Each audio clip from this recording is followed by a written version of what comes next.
eyes are on us now, so I guess we should get started. Yes. I'm Zerwat Chaudhry. I'm the Community Development Director for the town of Bennington, and with me is... I'm Robert McBride, what am I? I'm the Executive Director of the Rockingham Arts and Museum Project and work with the Vermont Creative Network. Great. Well, before I get on with our welcome, a quick note of housekeeping. Please turn off or silence your cell phones, as there's nothing more disruptive to one's attention during a talk than the incongruous melody of a cell phone. So I'm going to awkwardly look at everyone for the next 20 seconds while you turn off or silence your phones. That's right, I can embrace awkwardness. Thank you. Welcome to the second Southern Vermont Creative Meeting. The first meeting held earlier this year in Putney also convened artists, creatives, planners, and public officials to discuss some new data from the New England Foundation for the Arts, some of which we'll share again today, as well as ongoing creative projects in this region. When Robert McBride from the Vermont Creative Network, Matthew Perry from Vermont Arts Exchange, Matthew, would you just wave so everyone knows? And Sarah Lang from the Southern Vermont Economy Project, waving in the back over there. And I first began planning the second meeting to explore the relationship between the arts, government support, and community development. Our attention quickly turned to the Bennington Museum's current exhibition, Crash to Creativity, The New Deal in Vermont. And I think you've all received a museum pass for the day, so I encourage you to go see that exhibition if you haven't already. So our attention turned to this exhibition, and we asked ourselves if it might not offer some fruitful prompts for today's conversation. And we're truly grateful to the Bennington Museum for their partnership and co-sponsorship of this event, which has really been important to us both logistically and conceptually, I think, as you'll see. So in the two rooms around the corner from where we're sitting here today, we encounter Vermont in the years of the Great Depression, within 3 years of the stock market crash of 1929, its economy was cut nearly in half. By 1931, 40 towns in Vermont continued to grow economically and in terms of population, while 200 declined. Vermont had already been struggling to recover from the devastation of the Great Flood of 1927 to face the challenges of emigration and of a declining and aging population, and to sustain environmentally, economically, and culturally its landscape of forests and farms. You may have already begun to notice some of the resemblances between the Vermont pictured in the exhibition next door and that of our own time. I bring up this comparison with the New Deal era in the hopes of offering something more significant than the salvation of a cyclical history. We're generally more familiar with one iteration of the New Deal, that of the critical role of government funding in ensuring economic security in a period of emergency. Another iteration, that which we encounter next door at the exhibition, highlights, albeit relatedly, how the ambitious and interwoven efforts and advocacy of community members, artists, public officials, and many others transformed a moment of crisis and emergency into one of vital new possibility. From 1935 to 1943, the Federal Arts Program, which I'll refer to as the FAP, of the Works Progress Administration, which many of you know as the WPA, created 1,400 murals in buildings across the country, 50,000 oil paintings and watercolors, 90,000 prints on permanent loans to schools, libraries, hospitals, community centers, other public agencies. 39,125 map drawings and diagrams, 15,300 lantern slides, 52,100 arts and crafts objects, 495,620 documentary photographs, 850,000 reproductions of posters from 28,000 original designs.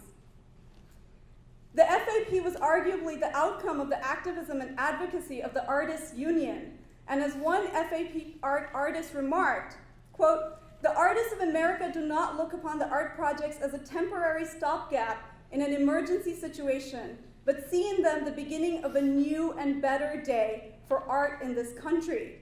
And one can argue that the FAP really laid the foundations for a real ascendance of American art in the post-war era. The artist continues that such conservation, and he's referring to the cultural wealth of the United States, is continued only with the support of a government administration that will regard the arts along with proper housing, playgrounds, health service, social security legislation, and educational facilities for all as part of the basic obligations of a democratic government of all the people towards the welfare of its citizens. What I want to highlight is that the employment of artists as art makers, that was not supposed to happen. There you go. So the employment of artists as art makers, community organizers, and educators, and this is an illustration that the FAP put together of the various forms of employment that the Works Progress Administration generated. And you'll also see at the bottom the numbers of people who are visiting the various community art centers that were being created. So in the era of the New Deal, almost 70 community art centers were actually created across the United States. So what I want to highlight is that the employment of artists was inextricably linked for the FAP with the creation of a public audience for art, as well as to that audience's aesthetic and civic nourishment. Such words should not be unfamiliar to us today as we sit here, blocks away from Dewey Street. After all, as Holger Cahill, director of the FAP, acknowledged, the writings of the philosopher John Dewey, descendant of that same illustrious Bennington family for which our neighboring street is named, were foundational to the democratic underpinnings of the FAP.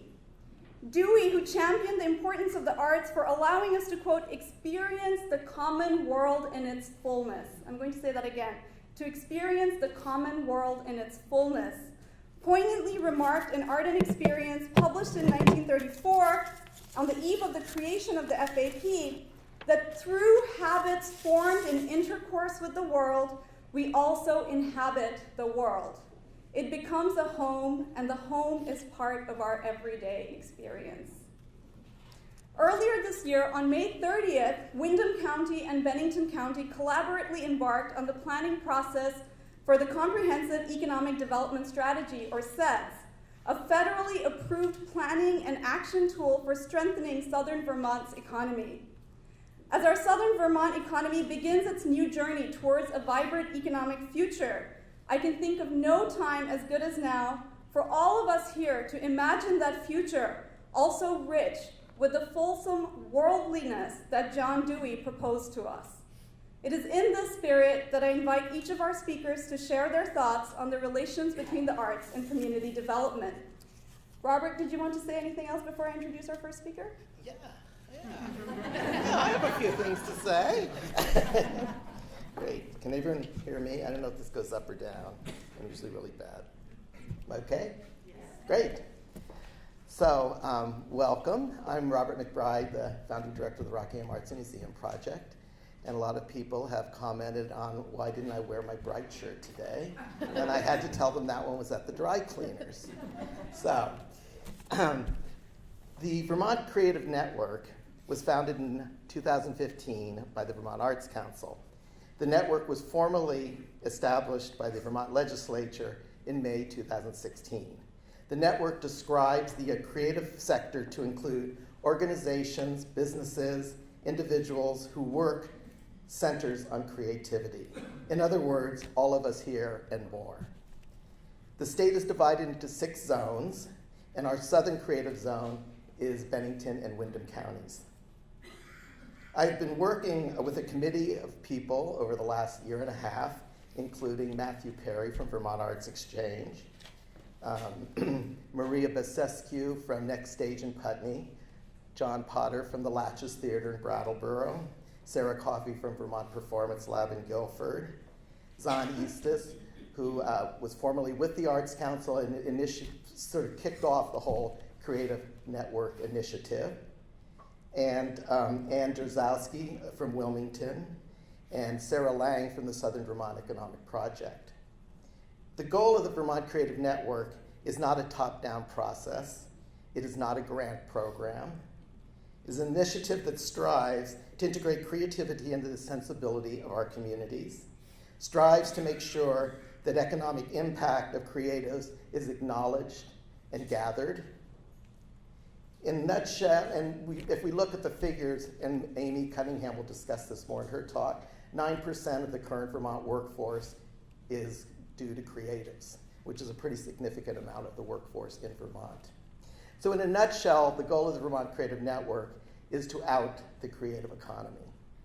So sit back, listen, save your questions for the end, and thank you all for coming.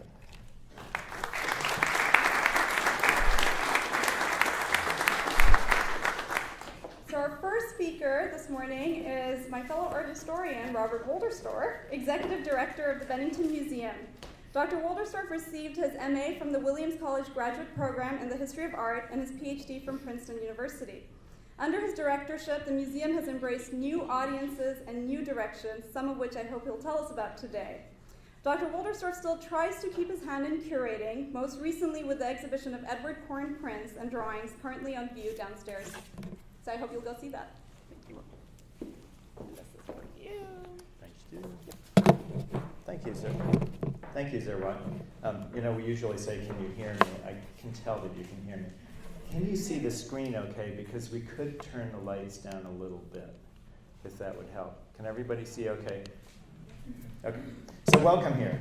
I have to say it's incredibly flattering to have this event at my institution. So that Robert and Zerwa and Matthew chose this as the location for this meeting. I have to say we're proud of what we do here, and we like to show it off. So I hope that you enjoy your visit today, and please get the word out about all the changes at Bennington Museum and the new energy here. By the way, I'm not going to talk much about what's on the walls right now. That wasn't what I'm going to do, except I'm going to talk about one work. Page down. So it's not, okay. That's that one. Okay.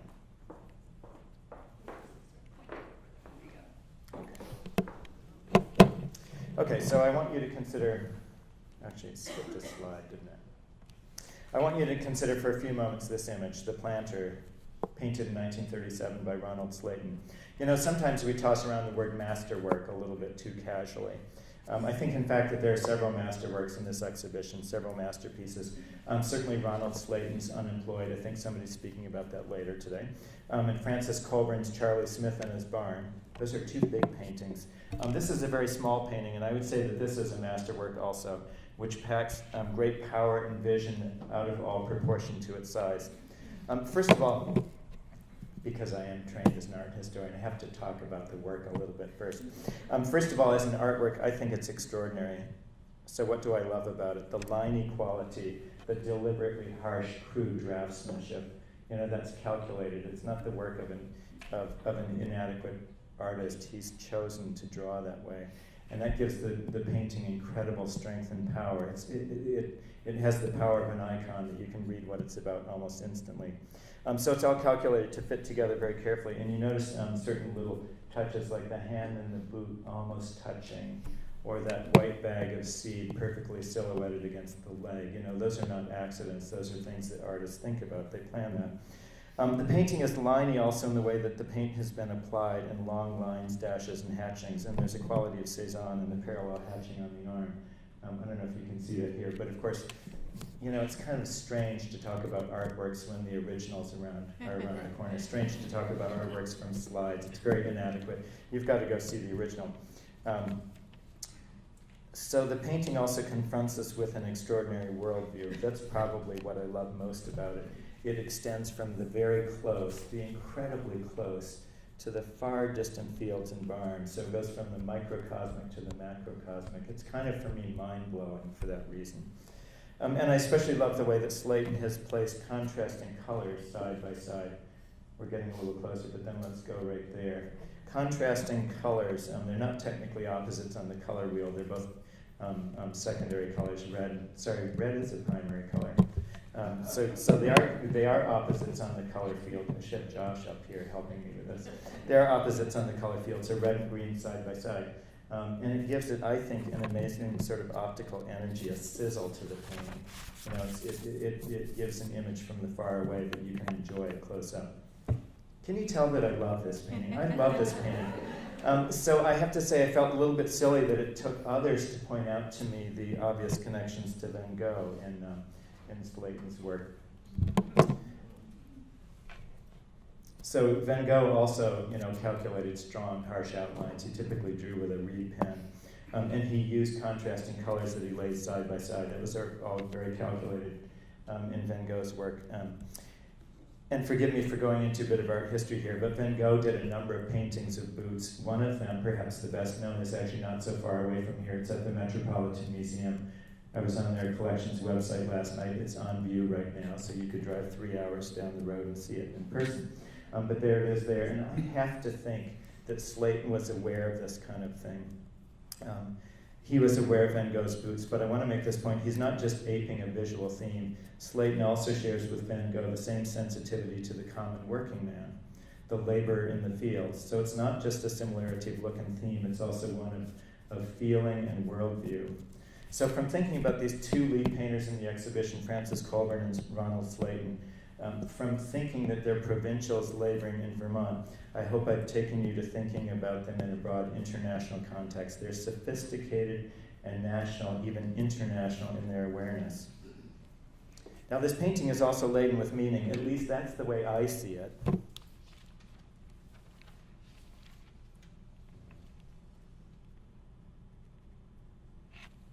At least that's the way I see it. I believe it was deeply symbolic of the moment it was painted in 1937, relatively late in the Depression.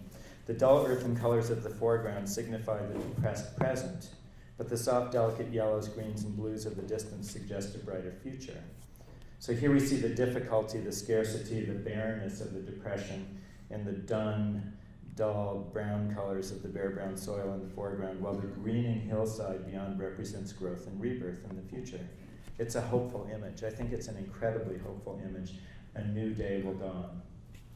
I also see deliberate sexual overtones in this painting. Suffice it to say that this is an image of planting seed in the furrow of Mother Earth, which will bear fruit in time. The sexual imagery is not gratuitous, but it underscores the deeper meaning about rebirth. It's a really deep, moving painting for me, great power at small scale. So I think that's what Slayton meant about the painting when it was made in 1937, but I want to use it today as an icon for what we're talking about, as symbolic of crash to creativity, not just in the 1930s, but this moment right now in Bennington and in Vermont. In so many ways, we too are poised on the cusp of change, of better things, of rebirth. We've been making change at this museum. Just down the road from here, the Putnam Hotel project, I believe, is going to launch Bennington into a green, growing future. I think all of you are here today because you believe in the future. And more than that, you're working for it. That's why you're here. You are working for change and rebirth. Now, life sometimes presents moments of change. Have you all read Malcolm Gladwell's The Tipping Point? It's been an inspirational book to me. If you haven't, you got to read it. I think it's essential reading for anybody who's thinking about change and how to make change. He describes moments of change and how they come about. He's a little fuzzier on how you can make that change happen. Personally, I'm fascinated with tipping points, these moments of turnover, of big sudden change. For me, this painting is about a tipping point. Out of the crash comes creativity. And I think Bennington is at a tipping point right now. So what's the role of the arts and of a museum in all of this? From the moment I arrived in Bennington, I saw a struggling community here, and I also saw the museum's potential in helping that community. I felt it was essential, and we've been a struggling museum over the years, but we're much stronger economically, this museum, than we were a few years ago. But I realized right away when I came here that a strong Bennington is necessary for a strong museum, but conversely, a strong museum can help a strong Bennington.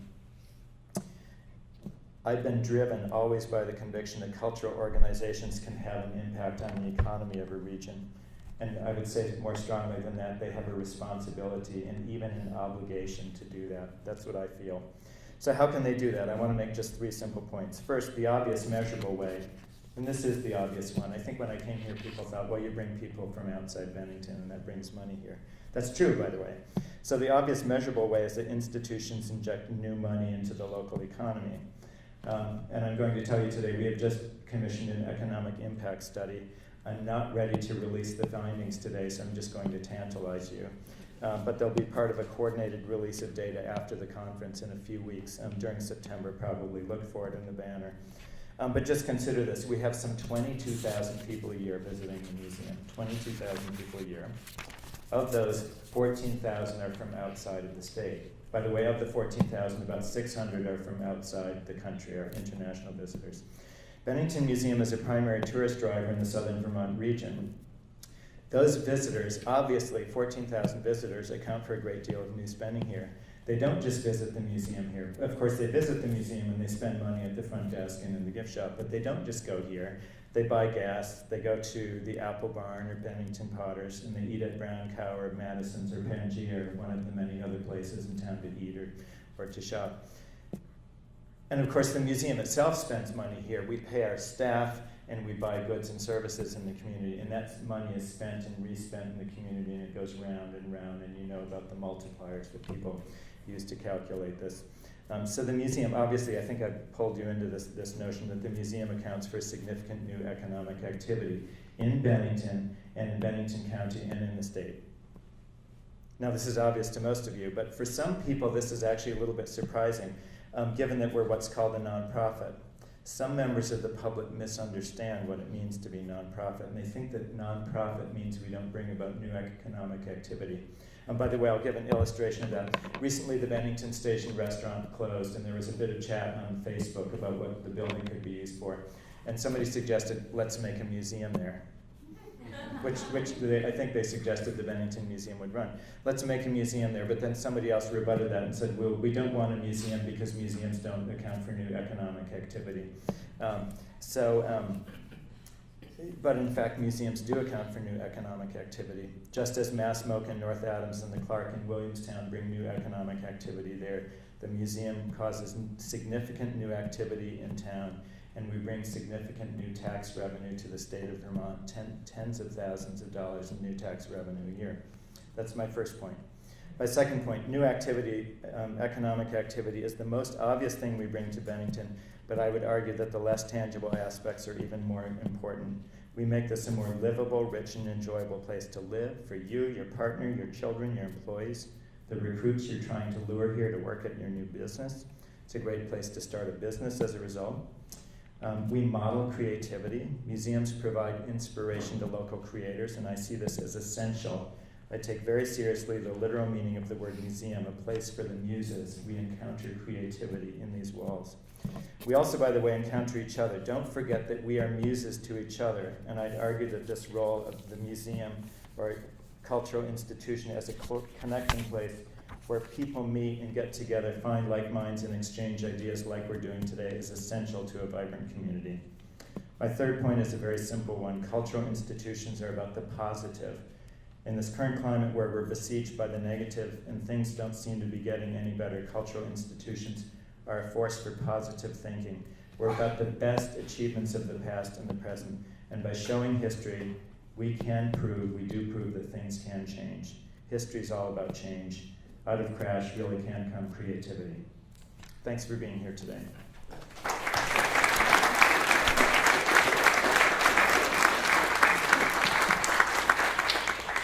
And make sure to go around the corner and look at the paintings that people are talking about today. Thank you, Robert. Our next speaker is Julia Dixon, who's a Western Massachusetts-based creative economy expert. Ms. Dixon was trained as a painter, and she holds an MFA from the Vermont College of Fine Arts.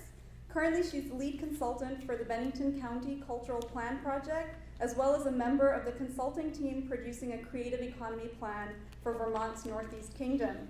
Previously, she served as managing director of Berkshire Creative and creative economy specialist at One Berkshire. Julia, put up her image for you. And if you want details, write it down. Morning, everybody. All right. Oh, good. I'm not going to touch this, actually. Put that down there. Thank you, Zerwad and Robert and everyone who planned this event for letting me be here and speak. In looking through the exhibition Crash to Creativity, I was struck by so many things. One, of course, was how much the work seemed to document very specific aspects of Vermont life, or very specific Vermonters, from the 1930s and the 1940s. I loved seeing how artists depicted farmers, construction workers, churchgoers, and others as they toiled, or not, in this very bleak time. But I wanted to find an artwork that reflected lives of artists themselves. Personally, I've always been drawn to self-portraits. I'm a painter. For some reason, I gravitated towards portraiture as a kid, while I wanted to draw my face as my friends were drawing unicorns and cartoon characters. In college, I refined my skills by painting nude models and still lives. I had to. But I continued to pursue portraiture, and I never veered too far from my own face. Not that I loved my face. At the time, I thought I was exploring something deeper, like my own identity, gender, and soul. But in reality, I think I was just, and I still am, intrigued by the presence of artists. I have such a pure amazement for creativity that one would think I don't have a creative bone in my body. I love visiting artist studios. I get giddy when I visit a historic studio museum like Olana in Hudson, New York, or even the Norman Rockwell Studio and Inn in Arlington. I'm transfixed by documentaries about artists, musicians, and writers and dancers. I watch fictionalized films about artists, and then I dream about the events that I feel like I've just witnessed. And I cannot get enough of self-portraits in the flesh. From Rembrandt and El Greco to Frida Kahlo and Diane Arbus and so many more, I'm fascinated when artists depict themselves in their own intimate worlds. So when I saw Ronald Slayton's woodcut called Social Activities of the 30s, I knew it expressed something that the other works in the exhibition didn't. This is not to say that other artists featured here don't showcase their own internal as well as external surroundings. One thing that this exhibition made clear to me is how much our own lives are affected by political, environmental, economic, and social events, both near and far, during our lifetime. The struggles of our neighbors resonate with us. We are the creative, the descriptive, the sensitive, the empathic. But I wanted to find a work that was a bit more personal. I wanted to know what it felt like to be an artist active in the FAP. I didn't want to interpret the feelings about an artist's subject, feelings, as the exhibition language points out, that were interpreted by others, including unions and political candidates and government officials, to validate their own positions about these projects. There's something special about a self-portrait, an expression of one's own life that, in a way, can't be manipulated, that informs everything else. In my mind, a creative economy should be built upon the same idea. What does the artist need? Where do they work? How big is their studio? How much money do they earn? What do they spend their money on? Who are their customers, their colleagues, their drinking buddies, their funders? What do they produce? Why is this product important to them? In other words, paint me a picture of your life. Show me your goals and your struggles and your process, and finally, your work. Too often, particularly in this country, creativity is exploited to meet other demands, the demands of sales, politics, demands of economic development. And the perspective of the creators falls by the wayside along with their self-advocacy and eventually their economic security. Their abilities are mistakenly or purposefully viewed as fruitless talents and not valuable skills. But while the FAP projects were government-commissioned works, the artists themselves were paid. Sometimes, as in one of the artists featured, Marion Hughes. Great. In her case, she was paid 4 times the minimum wage at that time. The term creative economy wasn't officially coined until 2000-2001, but the FAP programs were an excellent early example of a coordinated, renewed value of artists and artistic industries. As the National Endowment for the Arts describes, out of the 15 million unemployed victims of the Great Depression, nearly 10,000 were artists. New Deal Administrator Harry Hopkins defended federal support for artists by saying, hell, they've got to eat just like other people. Right. The value in organizing and supporting a creative economy isn't just to bolster cultural tourism, attract new residents, document a region's culture, expose citizens to creativity, and improve quality of life. It's to cultivate a way of life for the population's creative segment. When I see this woodcut made by Slayton, I'm reminded of the creative economy's power to empower.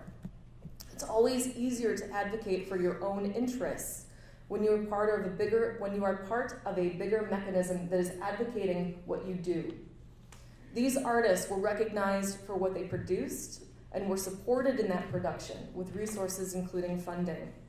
The WPA programs were some of the first to provide comprehensive services to the national creative economy: jobs, networking, guidance, collaboration, exposure, political support, and incentives to innovate, engage the community, and integrate with other sectors. The recognition of and support for artists and makers within established systems, including education, government, and economics, is an importance that cannot be overstated. These are structures that support all of us and should reflect all of us. The thought that artists have had to fight to continue teaching in schools, retain government grants, open businesses, and apply for loans over the past 70 years is astonishing. In all my years as a consultant and a creative economy specialist, I have never met a creative who said that the term starving artist was their title. It's a set of circumstances. Not many creatives I've talked to view their day job as an ideal way to spend their time or make money. It's necessary to survive. Few artists I know find requests to produce something for free to be reciprocal. It's exploitative. And on very rare occasions have I met creatives who were relieved that they were dissuaded to pursue their passions by family members and friends. Instead, they felt abandoned. What I'd love to see are more prints like this piece, Social Activities of the 30s. Artists depicting themselves as proud, productive, embraced, protected, enabled, networked, champions for each other, and valued for their work, their culture, and their contributions to society. As curator Jamie Franklin wrote, heroes of the working class, respected business owners, leaders of the creative class. Strategies like cultural and creative economy plans, professional development seminars, apprenticeships, internships, mixers, percent for art programs, websites, collaborative workspaces, open studios and festivals and more all get us there. But events like this, gatherings focused on awareness, advocacy, and networking are critical. They give creatives the opportunity to see and be seen, and hopefully inspire them to advocate for their own finances and futures. Thanks.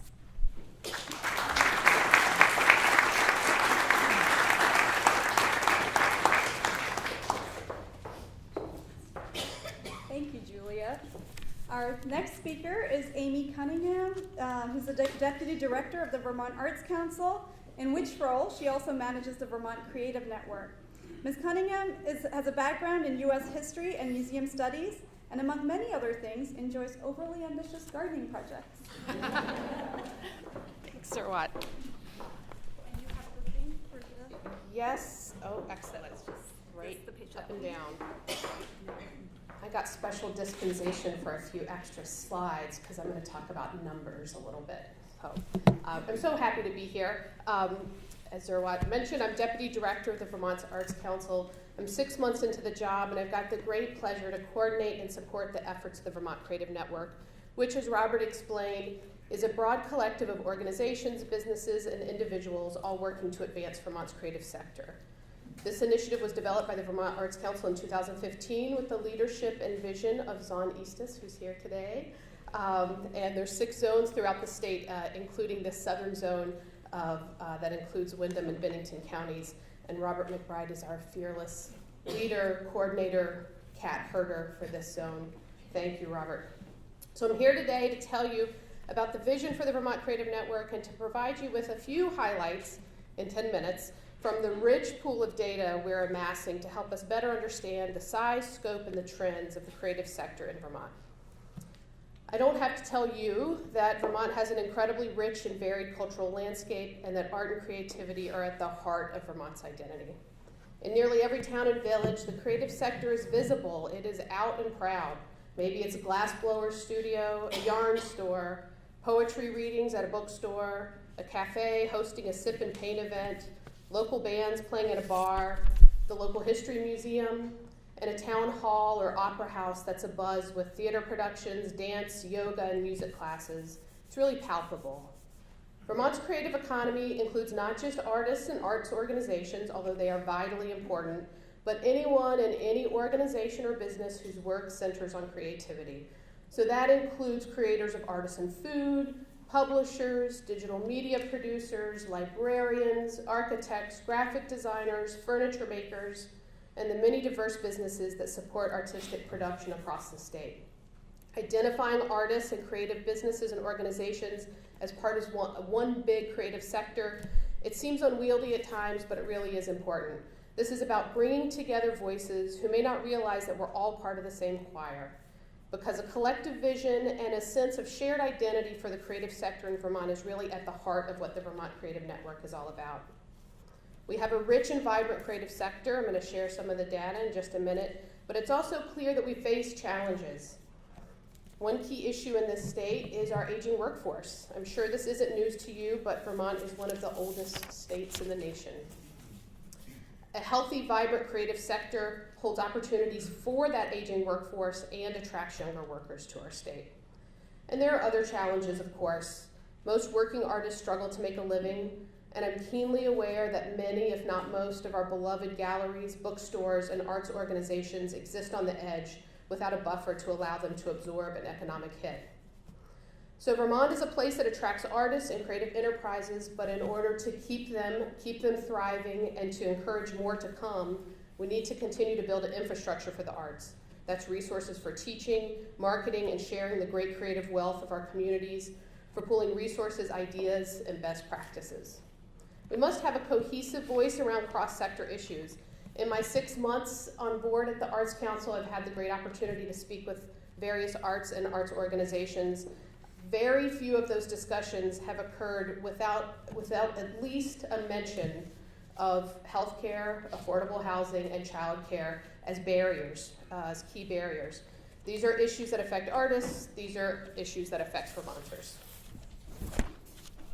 So there are 3 recent studies that really help us to better understand the power of art creativity and innovation to drive economic growth and spur investment in Vermont. I'm going to show you just a few snapshots, some important caveats. I'm really only able to scratch the surface here. There's a lot of really interesting stuff, and I encourage you to dig in further, and I can help you get to the full studies if you want more information.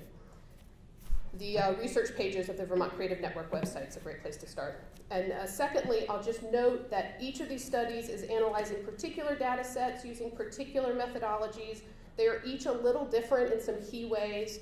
I don't have time to get into the differences at length today, but just know that while there are these key differences, it's all pointing in the same direction, that the creative economy is already a substantial economic driver in the state. There we go. Whoa, wrong way. Down is forward. Okay, I'll remember that. First up is the most... Yes, good. That's perfect. It all comes back to this exhibit. It's great. First up is the most specific study. This is called AEP5, produced by the Americans for the Arts, Outstanding National Research and Advocacy Organization. AEP stands for Art and Economic Prosperity. 5 means this is the 5th time they've produced the study, so they've been doing this for 25 years. This is the first time that Vermont participated as an entire state. This is our most specific research. This is looking at the economic impact of arts organizations and their audiences, and it is representing the data of only those organizations that participated in the study. So in other words, there's no extrapolation on these numbers. This is the direct impact of these participating organizations. 88 organizations participated in the state. That represents about 40% of identified arts and cultural organizations. So the direct impact, $122.9 million in total industry expenditures. That includes direct expenditures from the organizations, but also some of the multiplier effect of the audiences that Robert was describing. That means $2.6 million of revenue to local government. That means $7.19 million in revenue to state government. These are substantial numbers. These are precise numbers, and we know that they are just a small slice of the full pie of the impact of the creative sector. All right, down is forward. Yes. Next up are 2 slides reflecting some of the things we learned via a study commissioned by the Arts Council from an economic research firm called FutureWorks. This is a zoom out, a study. It's drawing from federal census and tax information and looking at that bigger picture of industries and occupations in the creative economy. I think this is a useful Venn diagram for visualizing what we're talking about when we talk about creative sector jobs. In the middle, we've got creative jobs in creative industries. So that is Deidre Donnelly, the jewelry designer who's got a studio in Quechee. That's Susanna Gellert, who I think is here, the new artistic director of the Weston Playhouse. That's the creative jobs in creative industries. On the left are non-creative workers in creative industries. For example, here at the Bennington Museum, you've got key staff members like bookkeeper, custodian, development directors. Those people, the unsung heroes of the arts world, those people are good examples of that area. And on the right are creative workers in non-creative industries. So that's my friend who works in graphic design at National Life in Montpelier. In 2015, these jobs collectively added up to 28,708 jobs in Vermont. When you look at the industry summaries for the state, that's more jobs than the agribusiness and food production sector, although that is a sector that is growing rapidly. It's more jobs than the information technology sector, although they tend to make a lot more money. It is more than the forest and woods products sector, and it's more than the education sector. That's kind of mind-boggling. Very quickly, from that same study, this is just a helpful breakout of some of the different sectors within the creative economy and the relative representation of how many jobs in each. So you can see the spread there. Oh yeah, this one's animated. It's going to pop up in a minute. You'll be very impressed. Last slide for the economic studies is one small data point from an extremely extensive study of jobs in New England's creative sector. And again, this is just the tip of the iceberg. I really encourage you to dig a little deeper if you're interested. I think it's going to come up. This was conducted and published by NEFA, the New England Foundation for the Arts, another incredible organization that does really vital work to lift up arts and culture. This study, like the other 2, was published in 2017 using data from 2015. And we are going to make it move. There it goes. Look at that. All right. This is a little bit of a grim point to share with you, but I chose it because I think it's an important trend to consider of many as we seek to address the challenges facing the health of the creative sector. So this is self-employment versus payroll jobs in the creative sector in Vermont over the last 13 years. Red, creative non-employers, that's freelancers, self-employed. Blue is creative payroll employment. So the creative sector has always had more self-employed than most other sectors. And self-employment is increasing across all sectors nationwide, right? That's the gig economy that we hear so much about. But look at that gap expand after the Great Recession. Just opens right up. There are advantages of this sort of work, and part of it, again, is inherent to the nature of creative sector work. But this loss of payroll jobs means a decrease in economic stability, often means reduced access to affordable health care and other benefits, and it typically means lower wages. So this is a notable trend signaling some instability in the sector. That's my super brief snapshot of the data, and again, there's a lot more, and I'd be psyched to talk to you in depth about that. Whoops, down is forward. Down is forward. Here, ooh, there we go. Final slide. I'll conclude with the painting I chose from the Crash to Creativity show. I want to thank the organizing team for coming up with this clever idea of picking a painting to tie our remarks to. I'll admit that I was initially a little petrified. I hadn't seen the show. I was already a little nervous about the talk. I was a little uncertain about my ability to make a connection. But then I had a chance to see the exhibit in July and was just blown away. And then my concern became, how do I pick just one? I tried to send Zerwatt 2, and she very tactfully said, let me know when you've made your final selection. So that's good.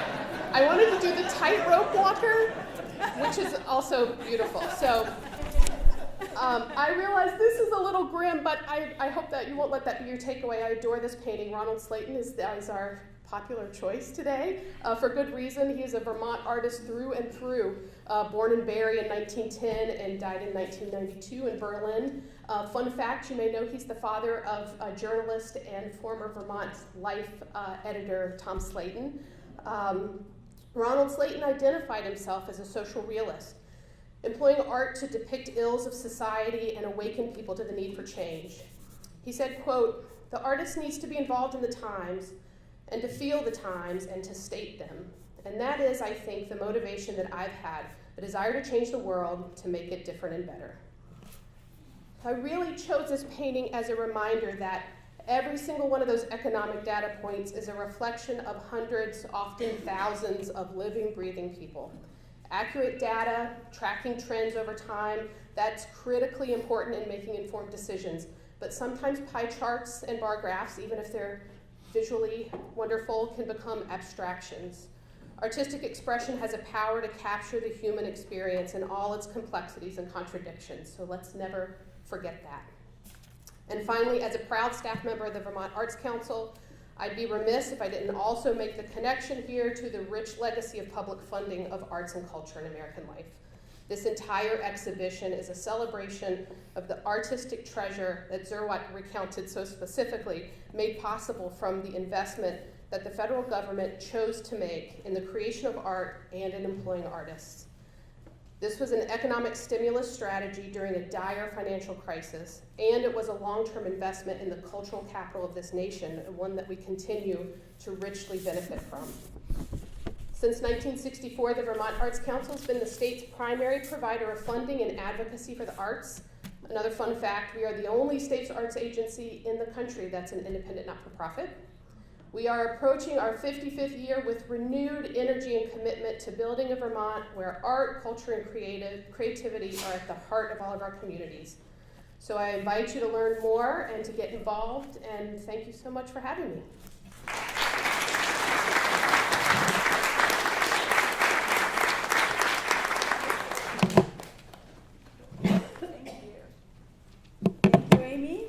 Our next speaker is Commissioner Wendy Knight from the Vermont Department of Tourism and Marketing. Prior to stepping into this role, Commissioner Knight developed strategic communications and marketing campaigns through her own marketing and communications firm, Knight and Day Communications, and for a variety of Vermont organizations, and international clients based in London, New York, Spain, and Italy. In addition, she served on the Penton Town, this is always where I learn I pronounce everything improperly, Select Board, and was former chair of the Virgin Opera House. She's also a former New York Times freelance writer who has written 2 travel books and produced online travel videos for ABC News Now. Commissioner Knight. Thank you. Thank you, Zilla. Thank you. It's very nice to be here with you all today. I have to admit, I feel like Sesame Street, where one of these things is not like the other, one of these things doesn't belong. I am not an art historian. I'm not an artist. I don't work for an arts organization, although I did write 4 books, and I submitted a poem once to the New Yorker that was promptly rejected, but without a nice note saying that it was a good poem. So there's my bona fide art. We are going to talk a little bit about, or I'm going to talk a little bit about perception and representation today. give you a little anecdote. About 20 years ago, when I was living in Vermont, I went to San Francisco to visit a gallery, and we started talking with a gallery owner. And she asked us where we were from, and we said Vermont. And she said, "Oh, you look more sophisticated than that." So that was I was new to Vermont at the time, and I thought, what do these people think? I should have like hay coming out of my mouth and a flannel shirt. So I have to admit that we're going to talk about this in a little bit. I was not able to come to the Bennington Museum to see the Crash in Creativity, so my homework assignment was to find another piece of art, and I was happy that I found one at the Middlebury College Museum of Art, and we'll get to this a little bit, but I was not able to visit the museum, and I'm happy to be here today to see it. So when we talk about art and community development, that intersection, I work for the Agency of Commerce and Community Development. So we obviously, as the name implies, support communities in several ways. So first is what I do is I promote the state and promote your region so that visitors come to your towns and spend money. We help businesses grow so that we are providing solid employment bases and a tax base for the communities. We support communities with the grant programs. We help ensure affordable housing. We also preserve the sort of historical significance of your towns through our historic sites and historic preservation work. Let's talk a little bit about Luigi Lucioni. And this is his painting, Clouds Over the Equinox, which is obviously in Manchester. He was an Italian-American, and he spent his summers in Manchester and lived full-time in New York City. He, like many of us, was inspired by nature in the mountains. He grew up at the foothills of the Alps and obviously saw similarity here in Vermont. For me, this is really a sort of a quintessential image of Vermont, right? You look at that, and what do we see? We see the pastoral landscape. So we know that people are drawn to Vermont because of the natural beauty. Obviously the mountains, that to me reflects outdoor recreation, hiking and skiing. And then the tree for me is nature, right? So people come to Vermont and live in Vermont often just to be quiet, you know. So I look at that and I see somebody sitting quietly reflecting under the tree. And the barn, I mean, what is the more iconic architectural image of Vermont is a red barn, right? We see that all the time. And then the farmyard obviously is the connection to our agrarian lifestyle and that connection to land. And then in the distance, at least I saw it this morning at 5 in the morning when I was working on this, is this church steeple. And that to me is the village where we gather and have, you know, commerce and community. And what I like most about this image, even though it was produced in the 1930s, is its timeliness. So I can imagine that this is something that would be done today. And it's that timeliness actually that is a theme in our new fall advertising campaign. So it kind of worked for me when I was preparing this, thinking about that sense of timeliness. So obviously in my role as the Commissioner of Tourism and Marketing, I spend a lot of time working on marketing and thinking about branding and talking with people because everybody has an opinion. It's like when you're pregnant and everyone has an opinion about how you raise your child. That's the same thing about marketing. Everyone has an opinion about what you're doing right, mostly what you're doing wrong, how you could do things differently. And so how we represent Vermont and the Vermont brand is something that I spend a lot of time on, and we talk about sort of these outdated images. You know, we don't want to see any more cows, we don't want to see any more barns, we're sort of done with the covered bridges. Which reminds me, we had NBC Nightly News in town recently in Manchester and Bennington, and they, of course, wanted to interview me in front of a covered bridge. The only thing I didn't have was Ben & Jerry's ice cream cone in one hand. But we need to have new stories and evolve those stories in new images. And I think there is a healthy tension between what others think Vermont is and what we think Vermont is, and what we think we are, who we are, and who we would like to be. And I think that that's a good thing. Those healthy tensions and discussions are important. So I guess as the sort of takeaway, as we as a state and a community kind of address our representation and our storytelling, I just want us to remember, for me it's important to remember the timeliness, and that we don't need to abandon or refute those images or those representations, but to kind of evolve them and embrace them, because this is sort of that mythical representation of Vermont as a place to retreat and escape from modern world, right? And so as the world becomes very quickly very ugly, we still want to be that place to retreat and escape. And we are also a place of inspiration. So people come to Vermont and they are inspired to build a business, or to have a family, or aspire to be a better human being, or to build a better community. And I think that that's really essential as well. So back to the idea of timeliness, tying in this particular image. This is done in the 1930s, and of course, again, it's the connection to agrarian lifestyle, and you have that, barn in the farmyard. But for me, if I look at it today, I can imagine that in that barn is not animals and hay, but a budding entrepreneur coming up with the next startup. I can imagine the beginnings of a craft brewery or a craft distillery. I can imagine a home office of a remote worker that lives in San Francisco or New York. So the role of art. What is art? Art is the expression of creativity and imagination. And so creativity and imagination, though that's essential. So art is not superfluous. It's not an aside. It's not a luxury. It is absolutely essential to our communities. It's essential to our well-being. It's essential to our quality of life, and it's essential to our economic prosperity.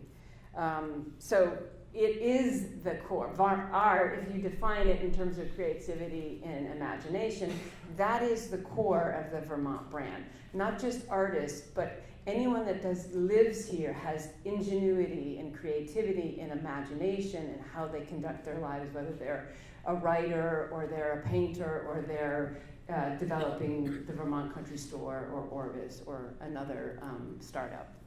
And so the role of the state, at least our agency, is to support and fund and promote and then attract that creativity and that imagination. Thank you.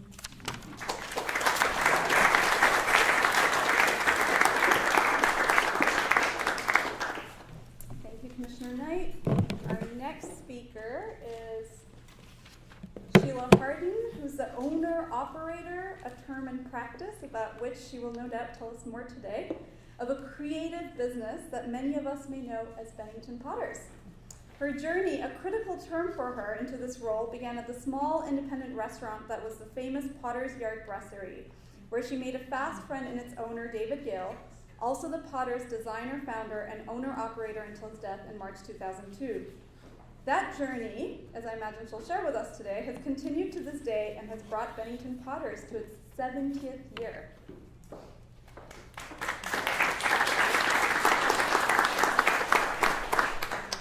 Thank you all very much. The invitation that we speakers speak to this assembly from two contexts. For the one, the context of our many particular engagements, and for the second, from the joining context here assembled by Jamie and his colleagues. This invitation initially evoked an "oh no" from me. However, having spent an afternoon immersed in the show and then thinking with the show this week, I am won over. There are many correspondences. Thank you, Matthew. Thank you, Zirwan. I see us all here as embarked on a grassroots, locally led revitalization effort, determined to revitalize our communities and our economies. I sensed from the show that that was happening back then too, and that Vermont had a bit of a head start then as well. Jamie's caption, talking about the WPA's expressed intentions of introducing America to Americans, reverberates with my sense of these Southern Vermont meetings and the meeting processes we're in the midst of, as meetings serving also to introduce Vermont to Vermonters. And I understand myself and my company's story in a new way. It's a process of discovery. Are you having that experience too? Survival dictated my moving Bennington Potters from the David Gill template of manufacturing for the trade. We now sell direct only through the 2 stores in Vermont and online with our web store. That means that our future is inextricably connected to this location, Bennington. David's model relied on trade show presentations and the purchasers' promotions. Bennington Potters did almost no advertising during my time in the country, with the company. I've had subsequently to learn how to market us. While we are a bit of a destination, our brand is not sufficiently strong enough to pull in by itself. And being currently in an ocean of stuff and a tsunami of calls to action around price reductions and deals, the rush to the bottom compels us to generate other differentiations, the ones we can afford to support day in and day out. For this, 2 elements are needed. 1, a sufficiently interesting story to invite genuine relationship. This is the added value, which is the storytelling and word of mouth signifying memberships of in a tribe. And 2, sufficiently attractive marketing materials in order to complement both us and our customer. This is the cool factor. Both elements are essential and both need to move in symbolic and dynamic relationship. And both must be reliably repeatable, and acquisition of neither can be allowed to break the budget. On the matter of the story, it doesn't work if it's all about us, us, us. And it gets real presumptuous if it's all directed at you, what to do. A eureka moment was the recognition that promoting our fellow owner-operator businesses and promoting our town was a way to market our values, and so subliminally, by reflection, as it were, to market ourselves. An example of that approach was the invention of a new neighborhood in Bennington called Four Corners North. Another such a moment, actually many moments over time, were the recognitions that Bennington Potters could actually materially build arts-related activities in our town by investing time and talent, as well as simply money. So we have more recently contributed in less well-known ways, deploying 1/4 of a staff person to participate in the development of what has now become the Bennington Area Arts Council organization for actually more than 3 years. Working up well-designed packaging and sometimes contents as well for town-hosted visitors gift programs, designing and booking full-page ads in surrounding area publications, advertising Bennington, town of, as a destination without any shout-outs for Bennington Potters, and sometimes with no mention of Bennington Potters or no appearance of Bennington Potters at all.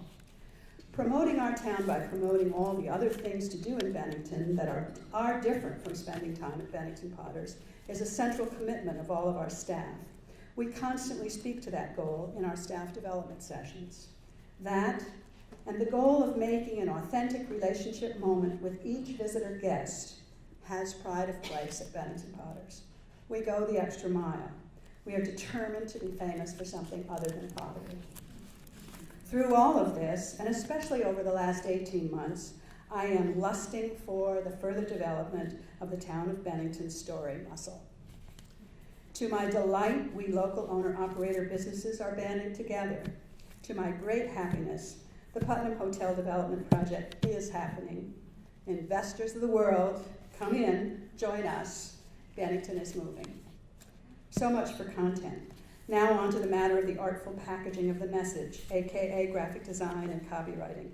I have been able to get purchase on that only because I found a graphic artist who is willing and able to collaborate with me, and superb enough to meet what has had to be Bennington Potters style standards. A huge shout out for Leslie Noyce. And a reminder, for online selling, when you cannot pick up and feel the product, and you cannot afford an excess of returned merchandise, photographs and copy and graphic design must become your actual product, your actual SKUs, your shopkeeping units, to use the jargon. Other people may think we are doing advertising. We know that we are actually building product. Ephemeral product, yes. Product we cannot sell, yes. But product even so. And once it is successful, it too needs to be reliably reproduced, just exactly like a trigger mug. Designed to purpose and under the constant pressure of the need to maintain and build sales, a knotty problem, a difficult challenge, one that demands all creative juices and the relentless pursuit of possibilities. It is not possible to calculate the costs in advance, as we are in constant redevelopment mode. I learned about design and the creative energies by watching David Gill at work, and by my using well the freedom he afforded me at the brasserie. I had zero plans to become Ms. Bennington Potters, and never envisioned walking in David's shoes. That I am where I am, and that Bennington Potters is where it is, since my becoming the owner-operator 10 years ago, is astonishing to me. In retrospect, however, I see that my movement through and around Bennington Potters proper, distinct from the restaurant, was with a certain lens, the David Gill lens, the owner-operator lens. David Gill became the master of his métier, the design and manufacture of ceramic objects of all kinds, by immersion in the materials and problems, by immersion in the materials and the problems and the necessities. Learning by doing, learning with your whole self, using all of your senses and all of your moment-by-moment impulses and intuitions, and all your so far developed skills, and more than you ever imagined that you had. The process is that of the artist, hands-on, immersed, improvising, discovering. David was able to do this because he was the owner-operator. And he had to do that for the same reason. Not only could he not afford to hire someone to do it for him, he had to do it and then improve on it as he went along, live it, as it were. No one else could have done that. No one else was entitled to take that risk.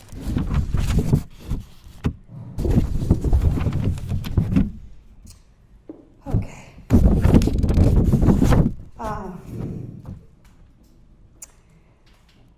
Let's see.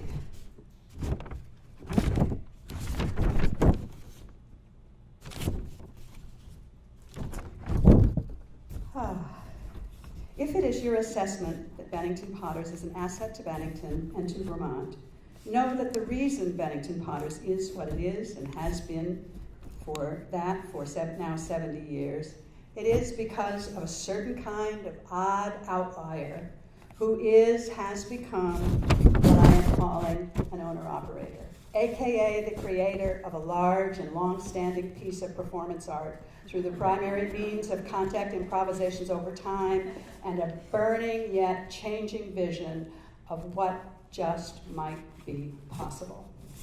It is for that reason that I chose, from the Crash to Creativity show, the selection from Bill McDowell's Ground.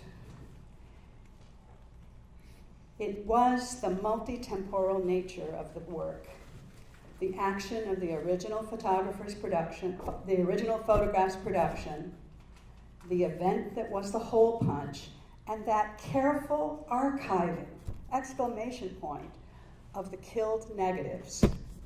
And lastly, some 70 years later, the third production, that is the book Ground. McDowell calls the work his recontextualization. Such a big, packed word. Going through the show and thinking about presenting, aka telling the story, aka marketing Bennington and Bennington Potters through the lens of the show, the three titles of Jamie's organizational system were in movement for me. Preserving the past, inventing the present, building the future, becomes, as I move through the show, inventing the past, building the present, preserving the future. And I have now such a strong sense of the compound nature of all works of art, as well as all realities that inspire art, and of the layered nature of all stories. Thank you.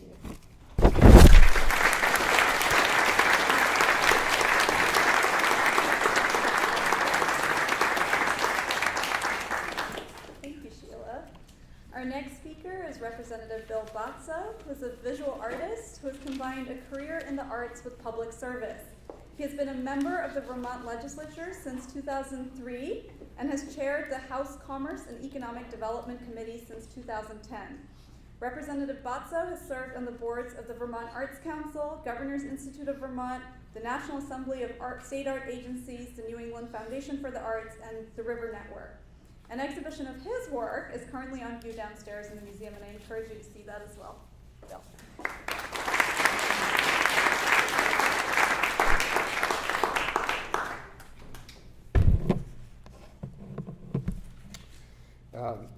Thank you, Zerwatt, and all of your team for bringing us together. I think it's really quite remarkable. I think for some of us, this is a reunion.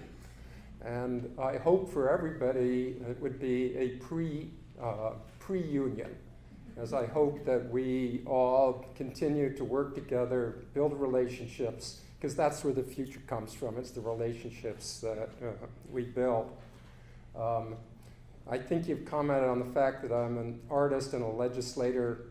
I think my one comment about that is I think that one of the ultimate art forms is public policy. And I think I'm seeing some nods around others who are experts in that field, Susan. You and others. Anyway, so I think the keynote's been done, in a sense, all the way through. So I'm going to do a little of that, but I want to take this in a slightly different direction. I don't have a slide. I wasn't invited to pick out a work. But I wanted to start out quite simply with what did we actually say? That's why we're here today. So what is the purpose of this gathering? It is to convene innovators and leaders to demonstrate how the arts significantly contribute to the healthy economy and vibrance of our communities in Bennington and Windham counties. Now, in the legislature, when we write bills, there's often the definition section right up front.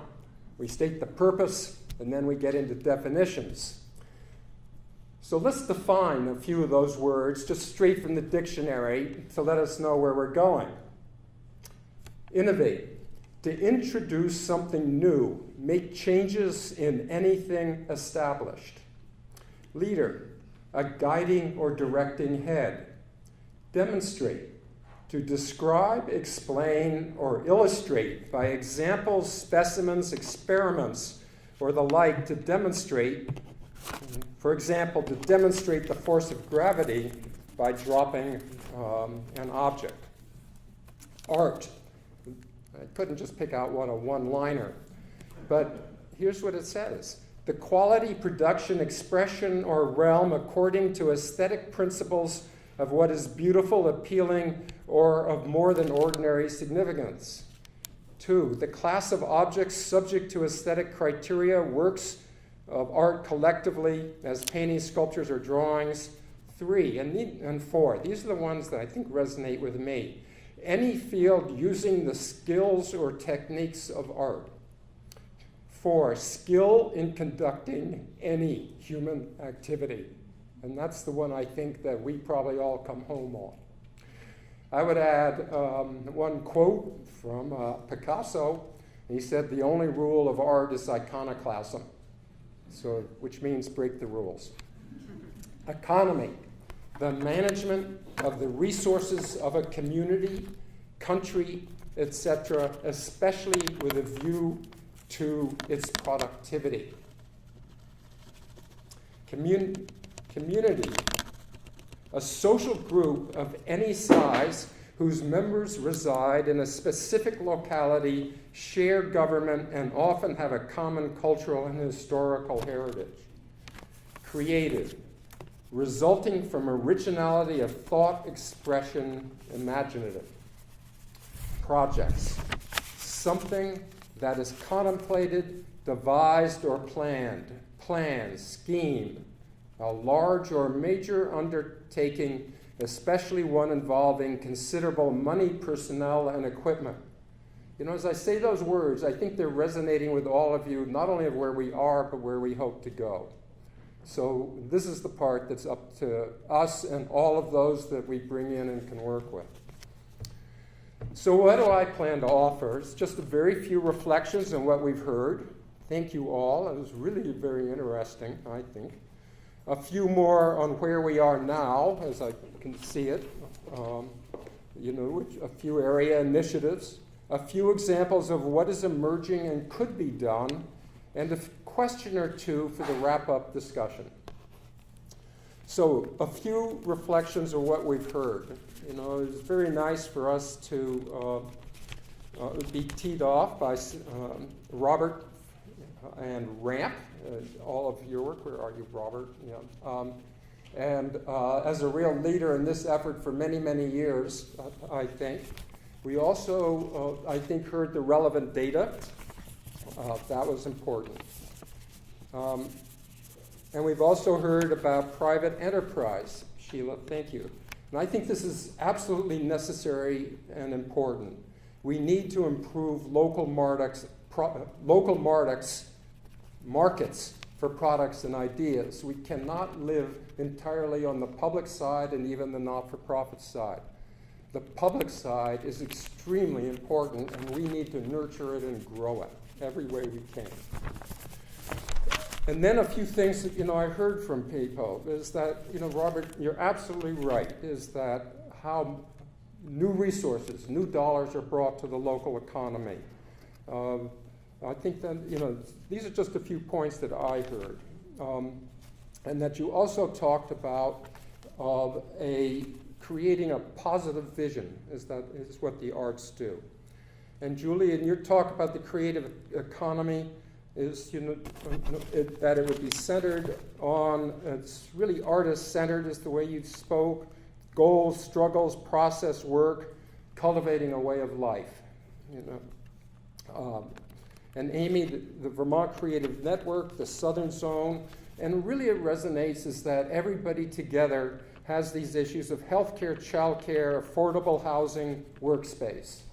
I attended an economic development conference, I think it was last summer, and an economist from California said, what's the one thing you can do for economic development? Early child care.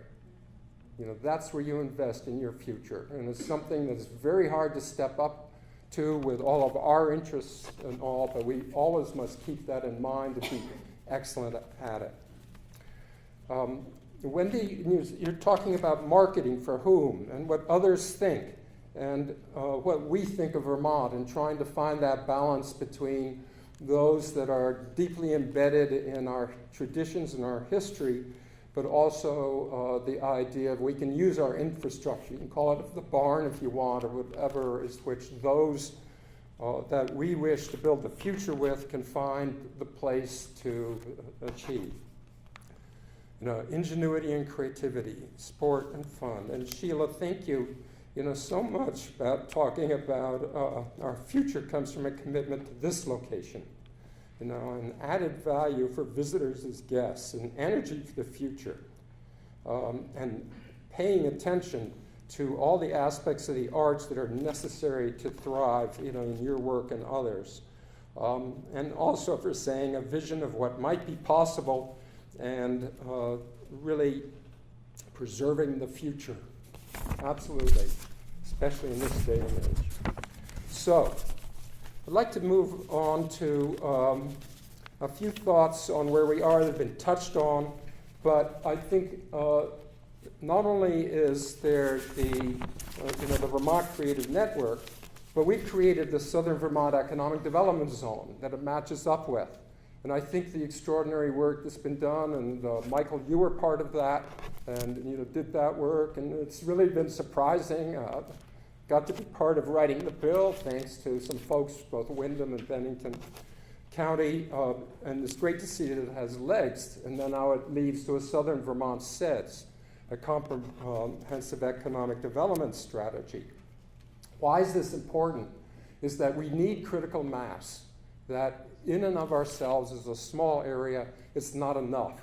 But if we can build what I would say is strategic alliances for mutual benefit, which is what we're doing, is in which you give a little to get a little. You work with others, you don't diminish yourself, you advance yourself, you actually get over some of what is very hard in Vermont, which is, let's see, the sacredness of the local. And the local is sacred. I believe in that totally. But, you're stronger when you work with others. So, there's also locally the Shires and cultural planning process underway. Thank you, Julia, and all of your work there. These are examples of people coming together and seeing, what are our commonalities, and even more, how can we preserve the future by building, who we are. So, there are some challenges, though. And I think one of our main challenges is the challenge of competing. I think we need to define what is our niche, whether it's Bennington, whether it's Bennington County, whether it's Bennington and Windham County, whether it's Rockingham, etc. How do we distinguish ourselves in a robust market for cultural participation? What I mean by that is that when you're going to come here, how do you know it's different? Why don't I just go to, name almost any other town in America? So you need to find who you are, what your flavor is, and it doesn't probably matter so much what it is, but that you find it. Because when you know who you are and what you want to do, resources follow. Our location, pro and con, sure. We're in the middle of everything, but we're also in the middle of a tremendously competitive area when it comes to culture. Just go over the border this way, that way, draw your circle at 3 hours, and you're into these incredible world-class institutions. That doesn't mean we can't compete. That doesn't mean we can't find that special thing, because everybody is looking for something that they discover that means something very personally to them. We need to develop leaders and innovators that connect and exemplify our community. I think that's a challenge. And that means we need to maintain, establish, and refresh our institutions. Here's some examples. We're in one. The Bennington Museum right now is, I think, doing exactly that. It is an example of an older traditional institution taking the next step. Think of how they're approaching it, like right now. What are we doing? We're responding to a show to preserve, as you said, the future from the WPA. But it also connects to, I think, Ed Koren downstairs, and being very serious about what is the natural world and its problems that we're going to face. I hope my small show is a small contribution, but I'm not going to get into that today. But really, it's a long history revitalized. My comment on the WPA show, well, I'll get that one a little later, I get that thought. Vermont Arts Exchange. Thank you, Matthew. It's basically, it's moved from being, in a way, bricks and mortar centric in the mill, which is the old barn model we heard about literally. It's moving into a go to the audience with other partners mode. It's almost a hub and spoke approach that we're actually trying to do with opiates, in a sense. It's almost the other side of the coin, in the pleasure of working with people in the places where they are, rather than the expectation of people come to you and to your institution. That's pretty wonderful. Oldcastle, Eric, all these years, thank you. And your move from being embedded, where can we work, to the traditional proscenium, to the open stage, to an established home in the coming public block, represents a real trajectory. But here's something else. These are institutions that are now being grown. But for an institution such as those two that are so important to us, remember that the founders came here or were here when they were young.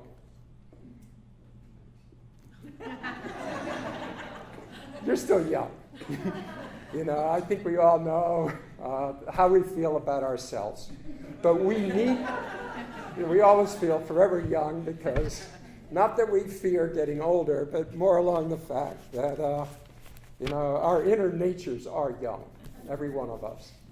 So, why I say that is I think it's important for us to establish the conditions, and I could put you in this category too, Sheila, and your work, and David's, is that you need a timeline in front of you. You can probably start a major institution when you're in your 70s and 80s if you have a ton of money and you hire it out. But we tend to work with what we've got, and it isn't always a ton of money. It's some, and it's people working together. So we need to work really hard to make sure that those that are young and with ideas and that are aiming in that direction, that we basically set up the future for them. Replace yourself with somebody better, younger, and I think that is the goal, always. Okay. I think I want to speak just very briefly to remind us of a few area initiatives. The Putnam Block has been spoken to. As we see it go from to the skeptical to the promising, I think we are all encouraged and really want it to happen. Thank you, Bill. Thank you, all the people you work with, and so many in this room who have given time, effort, resources, to making that happen. But I think the higher education involvement's a big deal too. And I think, I'll name our two, maybe there's more, but Bennington College, and it's basically its tradition of investigation, inquiry, and partnership. As I see more and more when we are talking about things that are moving forward here, that Bennington College is in it and of it, not just, oh, we're a resource, come see us. That is a huge sea change. That is incredibly promising and heartwarming to all of us. Southern Vermont College. We think of it stepping up right now as to take on the building down the street, the Lowminster Art Center, and redefine and see where that goes. That organization deserves our interest too. That is the infrastructure there, the interests there, and I really applaud their interests also in that their students are engaged, their faculty is engaged in the same way. It's been wonderful to see how higher education is seeing that participation is the best form of education. Often. So a few examples of what's emerging and could be done even.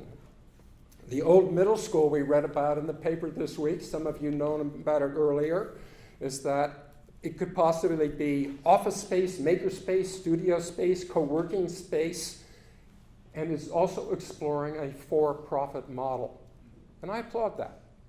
I think it's really good that people, you see that return as long as you keep it, I'll just say the market would bear in the best way. That's a big deal.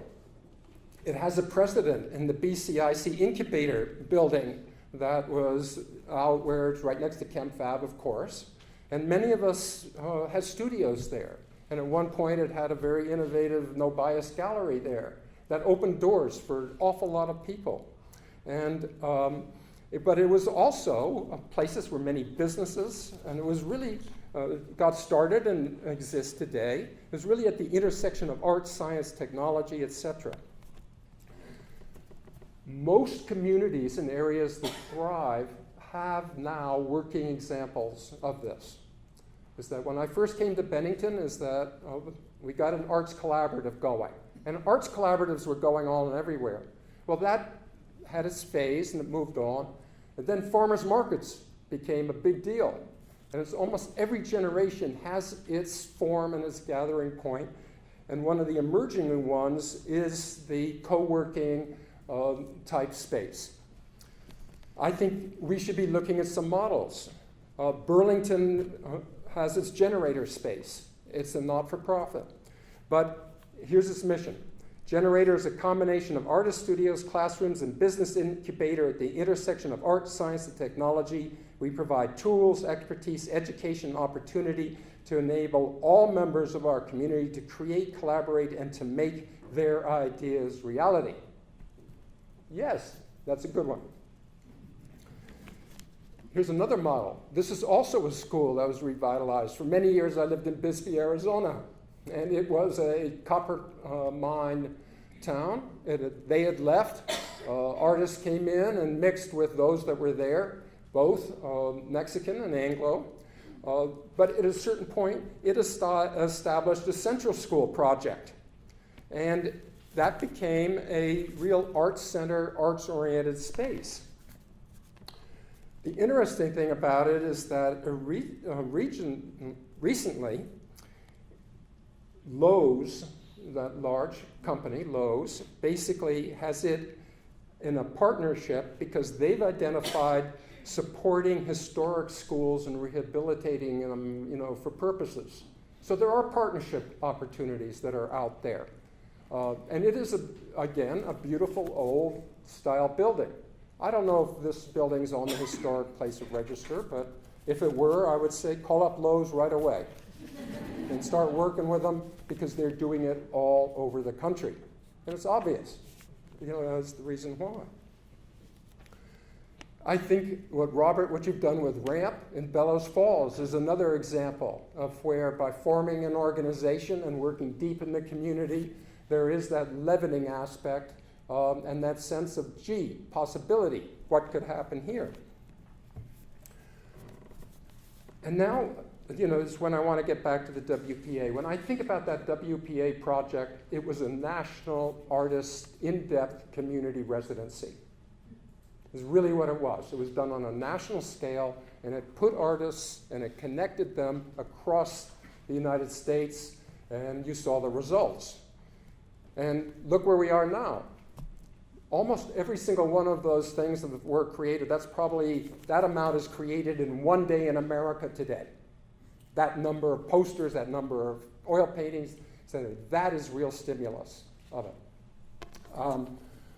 However, the whole notion of a community-based residency is another low-hanging fruit way to go forward. In that, I had the privilege of working in Kansas in the Millennial Art Project. Robert, you hosted an artist there in which the artist comes in and they live in the community for a period of time. They provide some of that new energy. And what do? They really try their best to understand and express the values of the place in a form, a contemporary form, that both challenges and applauds the situation, very site-based. That's something that could be done throughout our area. And it really brings life in, too. So for my wrap-up, I would leave you with these questions. What do we need to take the next steps?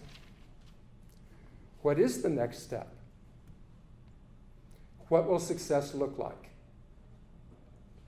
If we know those pieces, or if we can together muddle our way through to having a sense of that, the rest will fall in place. And it needs to be inclusive, not exclusive. There's no need to say, no, not that, this. It's always finding the commonality that Vermonters always find to move forward, to do our best work together. So, my last question is basically, and I hope this is the tee up for where we go next, is what if we fill in that blank? How would you answer that question? Thank you.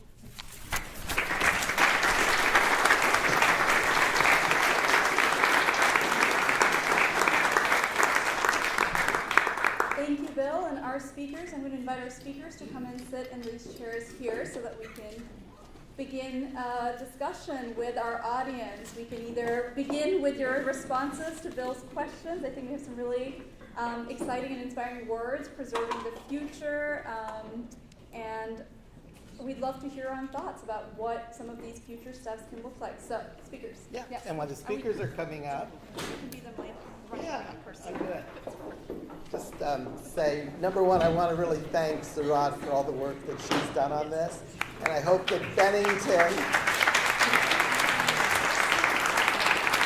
the town of Bennington realize how lucky they are to have her as an employee.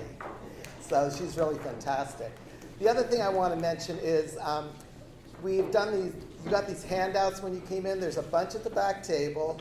Please take them. They have websites and connections, the things that Amy was talking about to NEFA, the Arts Council, different studies. So bring these back and share them with your select board, people that couldn't come. We were welcome to take a big handful, but it has a lot of really great information to follow up on.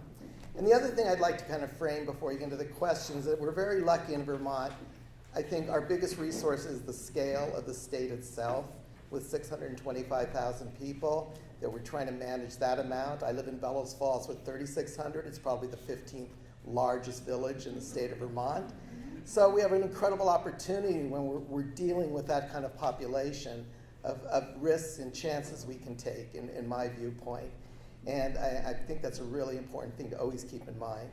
And the other thing I'd like to just remind people in the sort of the top-down concept or not, or economic development, and working in a community, is, to me, economic development is holding the door open for someone at the post office, sweeping the sidewalk in front of your business. I mean, it's such a basic thing about knowing and creating a weaving in your community that really is economic development. So I want to thank everyone. I look forward to our panel and questions and dynamic, challenging questions. Right? Could you just introduce yourself over the microphone?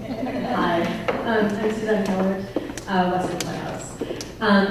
So this is potentially a loaded or leading question, but one of the themes that I heard through a number of your amazing speeches today, which really were incredibly inspiring and hopeful, is a tension between the locality or the intimacy of the Vermont scene and the challenge that the state faces in terms of its aging population. I've recently arrived in the state from New York, but I made a point when I threw my hat in the ring for my current position of saying that I am essentially, in some ways a native Vermonter. I grew up spending summers here. And I think there's a real value placed in this state on Vermontness, that people here need to be of Vermont or get Vermont. What do you think, if I'm right about that, then what does that do to our ability to grow the creative economy? How do we let people in from other places, from other ideas, if that makes sense?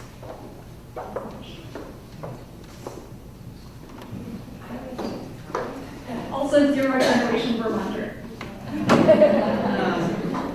I think that's a great question, and it's something that I struggle with and I see all the time as someone that's trying to market Vermont, not just as a place to visit, but as a place for people to come and live and grow a business and raise a family here.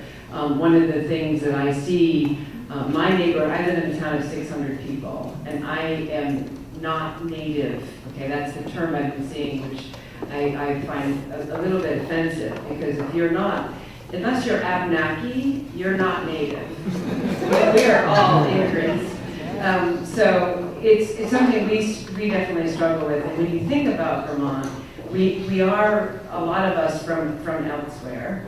And that's good, because we need to grow Vermont, both internally in terms of encouraging younger folks that are from Vermont. My man is a 7th generation Vermonter, and he went away and came back. And so we want more of those individuals too, and I think it comes with the tension of thinking that we are open and welcoming, and that's part of our brand, and that's part of who we promote ourselves, and then we have situations where there's racial slurs thrown at people that are from out of state, or there's swastikas, or there's this native son t-shirt that you see. So for me, it's about coming together as communities and reminding ourselves that we are a welcoming place and that we need to embrace all kinds of people, including the people that grew up here. Because I think it's sometimes feeling a little disenfranchised, and we get that from our marketing, like, we want out-of-town people, we want out-of-state, we want young people, and then people are like, what about me? I live here, don't you want me? So I think that there's that too. We need to cultivate what they can do and why they should be here and how they're valued in this state. Maybe I'll add just a little bit. So you want people to come, but you want them to feel that they're welcome to stay at the end, and they're not being shoved away. Go back to where you came from at the end of the visit. My point is this, that maybe one way to market the state, jumping on the bandwagon, telling you how to do it, is that there's a long history of people coming to Vermont to hang out and go under the surface and to create. And Vermont, it's thought of as being old New England, but it's been a site of radicalism since the very beginning with Ethan Allen, a firebrand about revolution and religion. And that attitude of coming up here to be a progressive and to reinvent yourself and reinvent the world, that goes way back in Vermont. And if we can get that message out to people, you're welcome here to do your own thing, I think that will embrace youth. And those Allen brothers came from Connecticut. Right. So.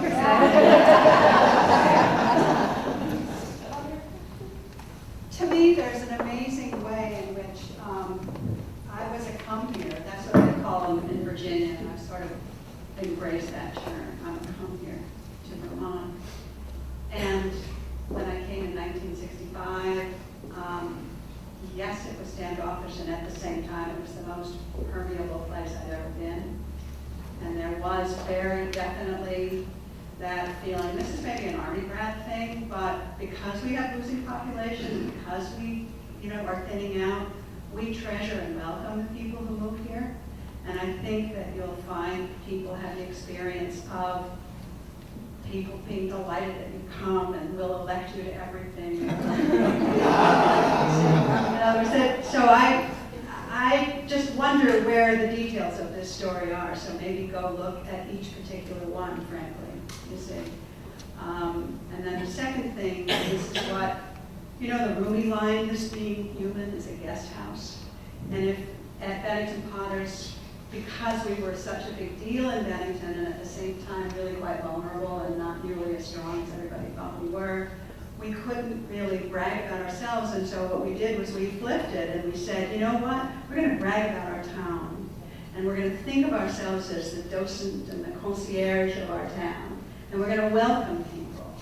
And then when I was looking at, is it Fisher, the Arlington writer who was writing in the 30s about having people come to Vermont and persuading people of how welcome Vermont was and all that, et cetera. And all the fact that in 1929, was a huge amount of seasonal visitors to Vermont. And I remember how I felt my first time going to Italy.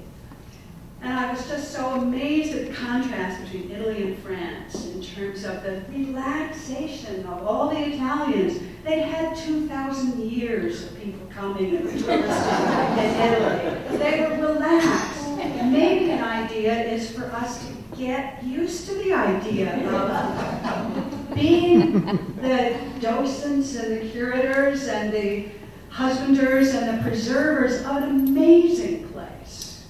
So, I offer you that. Have another question?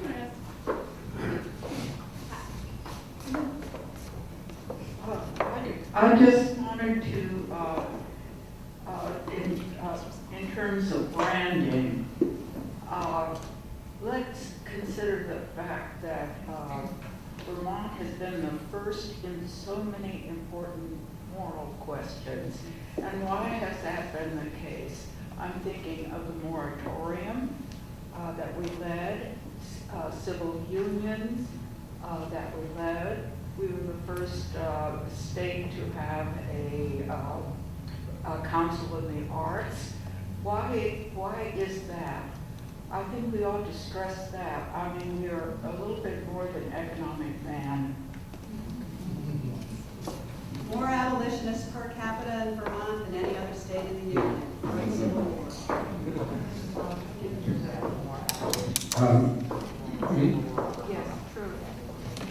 well, one, I agree.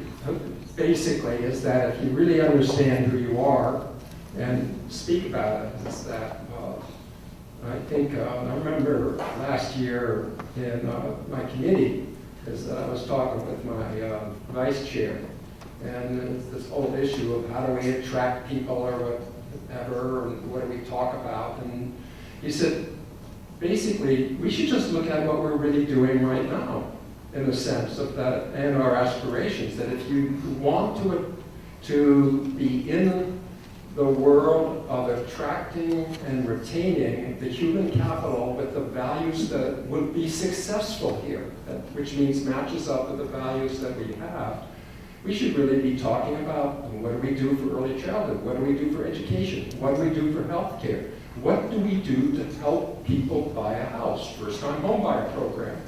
And if you marketed those things, people who, I've always felt that people like water seek their own level.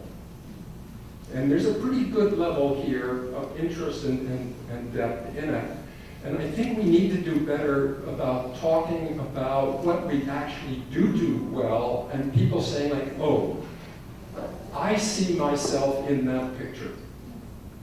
And I want to be in that picture, and then it's not about who do we let in so much as who lets themselves in.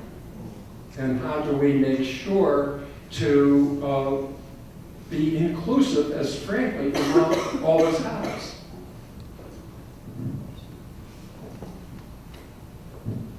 I write a lot about Vermont, and we talk about our fun facts, and we are definitely a state of the first, the last, the only. I mean, we talk about that, where the only, Montpelier is the only state capital in the country that doesn't have McDonald's, and we were the last state to allow Walmart, and the first state for lots. And I think that speaks to this sort of very independent sort of spirit, and we talk about that a lot in terms of why people want to come to Vermont, because that's who Vermonters are. We're quirky, and we're independent, and we're ingenuity. And I think you're absolutely right, Bill, that it's promoting what we do well and who we are, and then that attracts a certain amount of people that want to be here. We don't have urban life, we don't have big cities.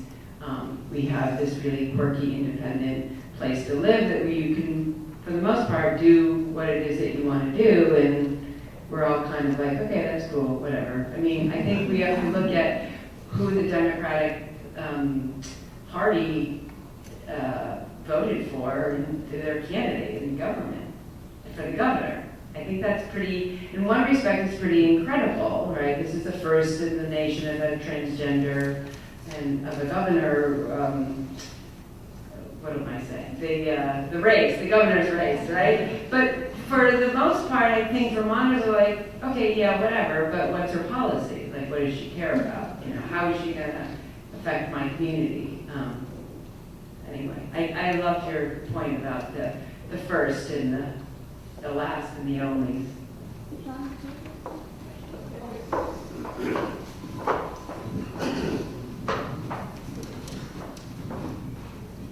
Thank you. My name is Charles. I come from Bellows Falls, and I didn't come on a representative of Grant, but I would like to thank Robert for all the work he's done there in Bellows Falls.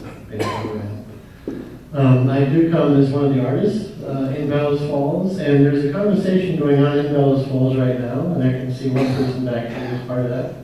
And that is about a community like Bellows Falls, which is somewhat kind of on the kind of, what do you call it, low scale of economic vitality.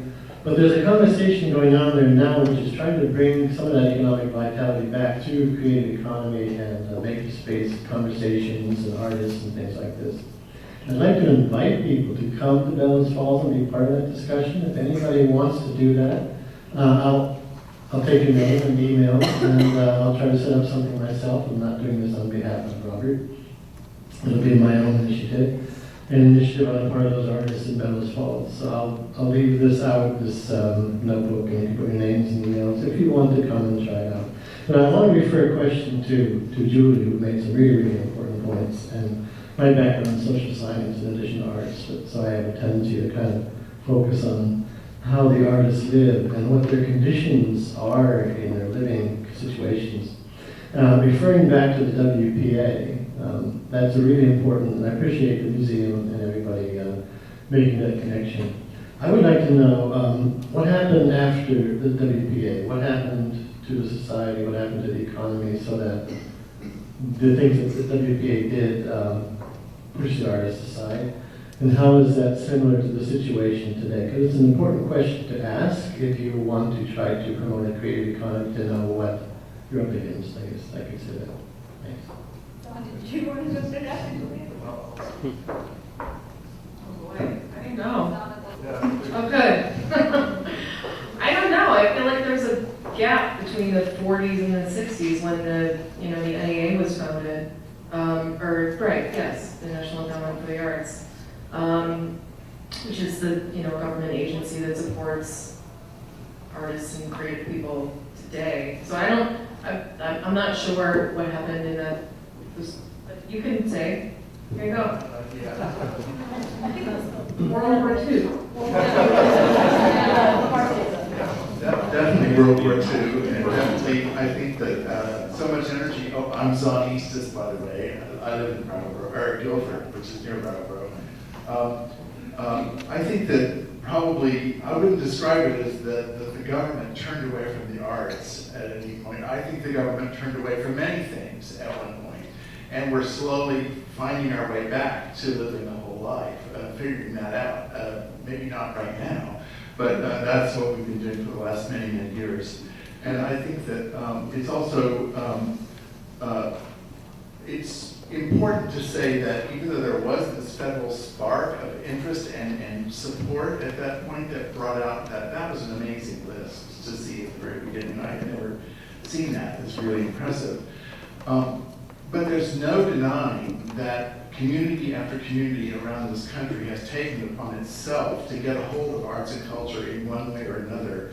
For instance, I'm a musician, and if you look back in 1945, there might have been 3 string quartets that were working in the United States, earning a living.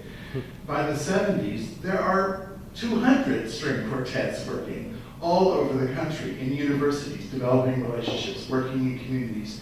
That's just one simple example. I think that what happened in the WPA project was a huge impetus to people waking up and taking hold of their own communities and beginning to bring them back to life. And we're just seeing that more and more and more all the time. It's not to everyone's satisfaction, not everyone's supported in the right way, we all know that. But I think that nationally there's a big move toward grasping how arts and culture can, in fact, make a difference in every one of our communities. And that's what's so great about this conversation here today and others around the state.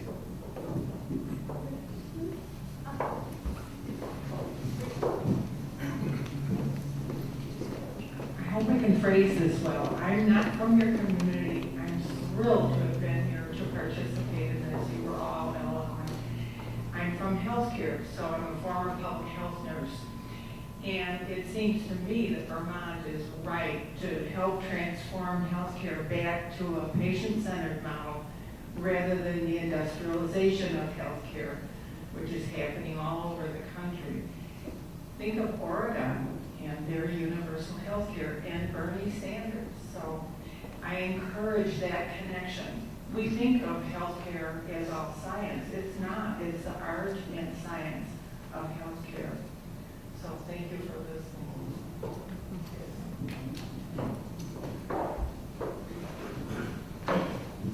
Thank you, Sarah. Good morning. I'm Michael Keene. I live in North Bennington. I don't come from Vermont. We've lived here about 12 years. I've seen this rodeo before in a little village in western Norway, which totally turned itself around in a period of about 20 years to a model place in terms of population as well as business, industry, arts, and culture.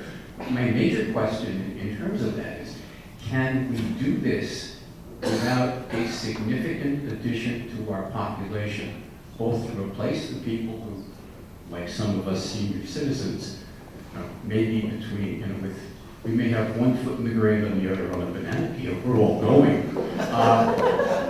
But also replacing the seniors and the older people who die or go away to Florida. But adding to that population, what's the ideal range of population for this region as well as all of Vermont to make sure that we do have a forward-looking, sustainable economy in the arts, in business, in culture? Sorry for the long question. Bill is ready. Put back to Michael. Thanks, Bill. Michael, you have thought about these things as much, if not more, so I'd like to know how you would answer that question. I think it's fair, because I know you think about this a lot from our conversations. How would you frame it? I think there are three things. There are always three things. The first thing I would want to put in that there's a Catholic church that my niece and her husband attend in Hartford, Connecticut, and its motto maybe is a good motto for any state or any region. It's open minds, open hearts, and open doors. That's number one.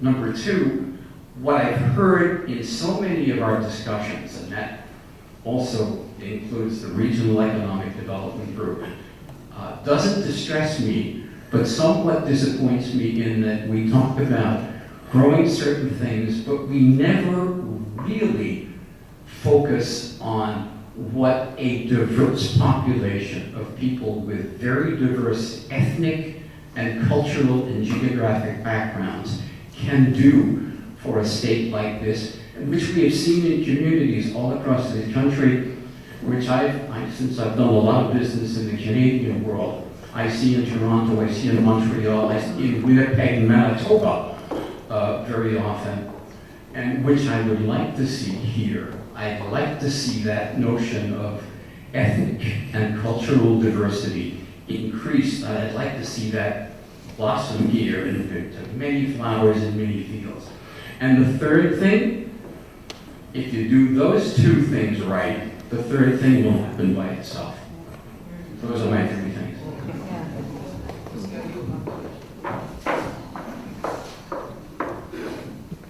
Hi, I'm Lee Gallagher. I'm a local student and a fledgling curator. And I had some questions. Age has been a big topic so far, and we've talked a lot about bringing young people in. But I mean, we've got a whole passel of them right here, and a lot of them are very talented. But the problem is, it's difficult to see the sort of self-encouragement at the student phase when they deserve it and they have great things to show. So the question I have is, how do we start supporting these students and getting them to, believe in their own ideas and share with the community? Like, do we leave that up to parents and teachers and just hope that it happens, or is there a way that the community itself can reach out to its young people and encourage them to start contributing creatively where they can be seen?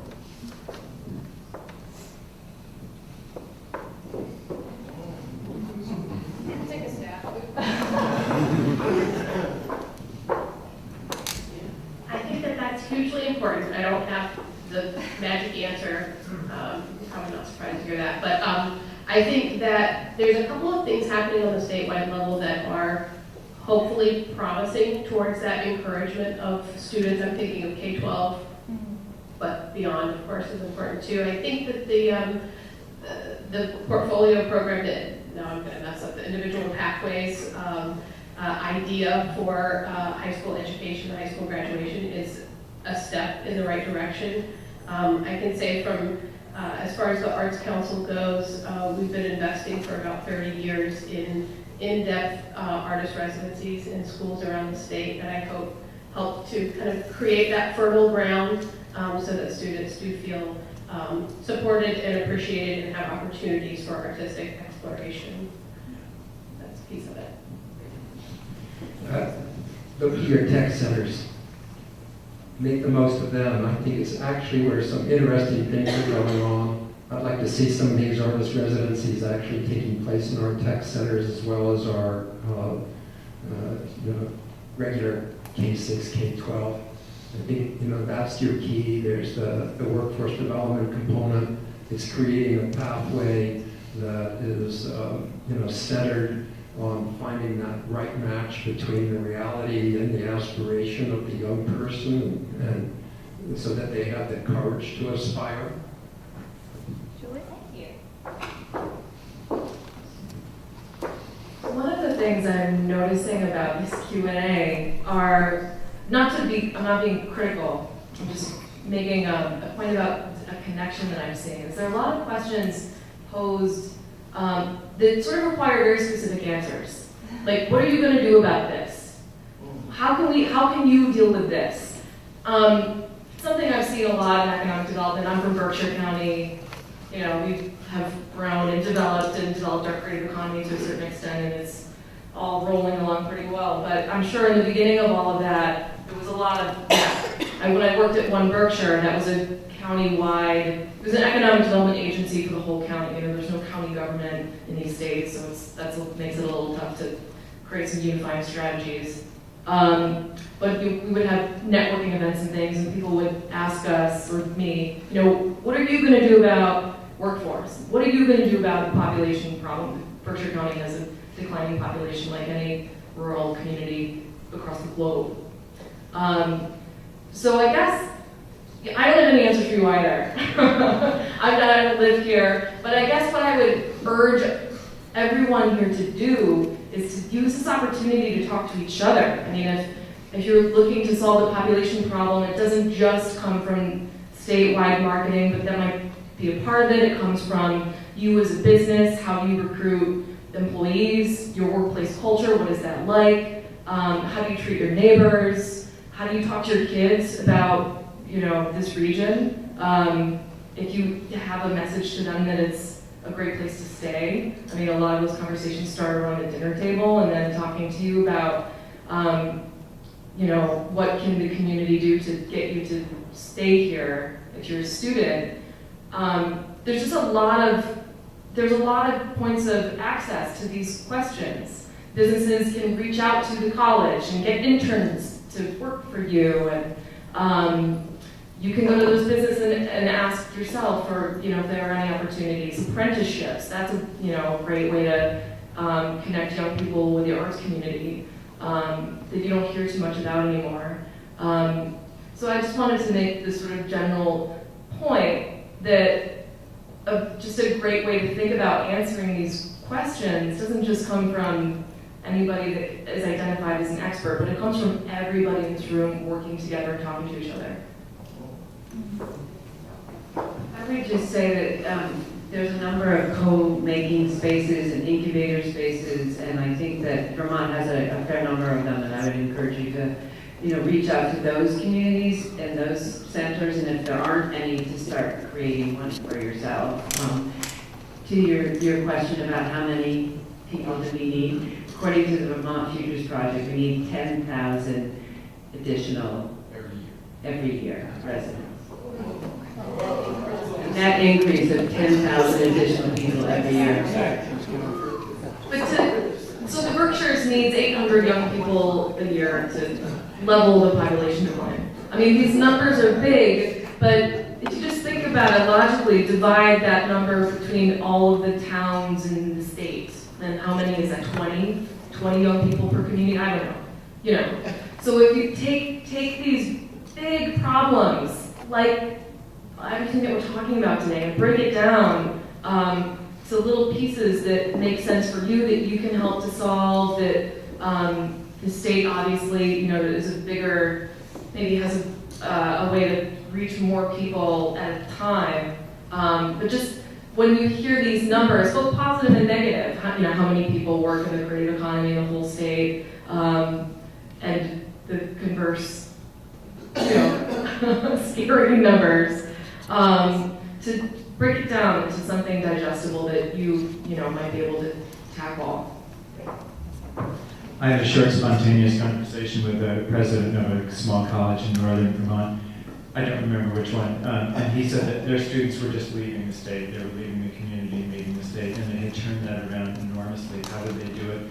Through internships in the local community, and they had become a net attractor of young people into Vermont by doing that. Well, and I will say that that's a great point to think small, and Matt Harrington pointed that out in a recent op-ed. We have a state-to-state program which we call Economic Development Tourism, and we had a weekend where there were probably 8 or 9 guests that were here in Bennington, and 4 of them are planning to relocate here. So we think that's a huge win. That's 4 of 10,000, and I'm like, yes! I'm sorry. We all need mics so we can just talk over each other. I totally lost my train of thought. No, I remember. Another really important thing to think about as we're talking about the creative economy specifically is it's investing in the long game. It's really important to know that. Like if great way to tackle workforce and population decline is to attract a manufacturer. And you bring them, and they come, and they set up, and they can employ 1,000 people right off the bat. We all know what happens when employers like that come to a region, and they're not really invested in the region. They can leave if they see a better economic opportunity for their company elsewhere. I think that's a really important point, that the creative economy is about internal growth, and that growth is slow. A museum opens and it employs a few people, and it expands and it employs a few more. And a business like Bennington Potters, how many people worked at Bennington Potters when it first started? 25? No. Less than that. One. And now you employ how many people? Full-time equivalent of 25. 25. So it's grown. We can all. I'm sure when you look at downtown, there's more storefronts in town. Those things take time. The creative economy, because you're growing homegrown businesses that start with a potter or a photographer or a graphic designer or whatever. It's just important to know that takes time. I really, really want to thank everyone for their very generous time and attention. I will take organizer's prerogative and just say a few words and concluding remarks. As I mentioned, I'm a very new Vermonter, and the context that has been most familiar to me in my life is one that could not be more starkly the opposite of Vermont. I'm from Bangladesh. Overpopulation, poverty, lots of young people, very vibrant arts and culture scene. And in fact, just 2 weeks ago, one of the most renowned photographers in Bangladesh, an internationally renowned photographer, was thrown in jail for offering critical remarks on the government.